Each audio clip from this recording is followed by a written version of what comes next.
There's one strange thing that's hard to notice until you start looking not at the numbers in a bank account, but at what happens to those numbers next. Take two people. Both of them, after all mandatory payments, have roughly the same amount of free money left. One buys a new car or does expensive renovations. The other invests this money in something that will bring even more money in a few years. Most people explain it like this. The second one simply has more willpower.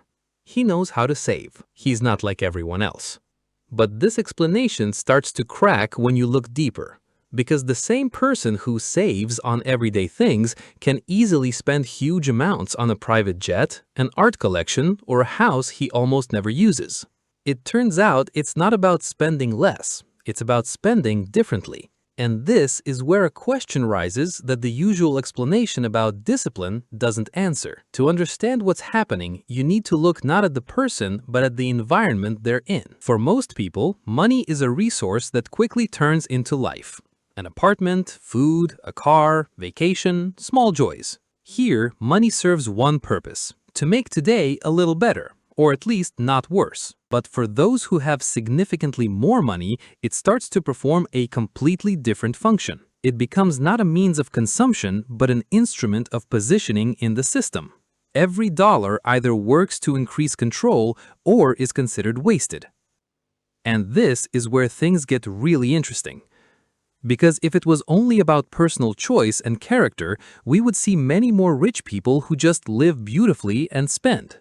But we see a different picture, and it repeats too often to be a coincidence. The thing is that the system they exist in rewards completely different behavior. When you have a small amount, every spent ruble is simply a loss. It goes toward things that lose value immediately after purchase. But when the amount becomes large, you gain access to completely different mechanisms. Money can be placed so that it works in the background, provides tax advantages, opens doors to close deals, and creates new income streams. An ordinary person, saving money for a rainy day, most often simply protects themselves from inflation. But a person with access to other tools uses the same money so that inflation and the economy work for them. And this is no longer about character. It's about what moves are even available.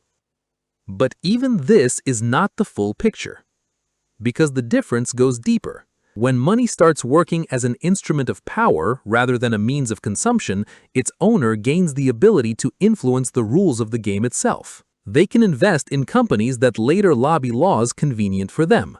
They can invest in assets that are protected from tax changes, while ordinary people pay on everything they earn.